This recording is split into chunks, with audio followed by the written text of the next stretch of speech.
இணையத்தில் ஆடைகள் விற்பனை செய்வதாக கூறி 10 மில்லியன் ரூபாய் மோசடி செய்த நபர் ஒருவர் கைது செய்யப்பட்டுள்ளதாக பாடந்துறை பிரிவு சிறப்பு குற்றப்புலனாய்வு பிரிவினர் தெரிவித்துள்ளனர். கைது செய்யப்பட்ட நபர் ஹபரணியைச் சேர்ந்த 24 வயதுடையவர் என போலீசார் தெரிவித்துள்ளனர். பாணந்துறை பின்பத்த மேகக கோவில பகுதியைச் சேர்ந்த ஒருவர் வழங்கிய முறைப்பாட்டின் அடிப்படையில் விசாரணையின் போது சந்தேக நபர் கைது செய்யப்பட்டுள்ளார்.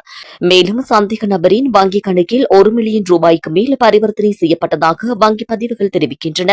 டெலிகிராம் செயலி மூலம் மதிப்புமிக்க ஆடைகள் இணையத்தில் விற்கப்படுவதாகவும் இணைப்பை கிளிக் செய்தால் பல லட்சம் ரூபாய் பரிசை வென்றுள்ளதாகவும் குறுந்தகவல் அனுப்பப்பட்டதாக பாதிக்கப்பட்டவர் தெரிவித்துள்ளார். அதற்கமைய அதனை பெற ஒரு தொகை பணத்தை வைப்பு செய்துள்ளார். மேலும் பல சந்தர்ப்பங்களில் அவ்வப்போது அவரை தவறாக வழிநடத்தி தொடர்புடைய இலக்கு தொகையை பெற 10,99,000 ரூபாய் வைப்பு செய்யப்பட்டுள்ளதாக போலீசார் தெரிவித்துள்ளனர். சந்தேக நபர் பாணந்துறை நீதவான் நீதிமன்றத்தில் முன்னிலைப்படுத்தப்பட உள்ளார். மேலும் சந்தேக நபர்கள் கைது செய்யப்படுவார்கள் என போலீசார் தெரிவித்துள்ளனர்.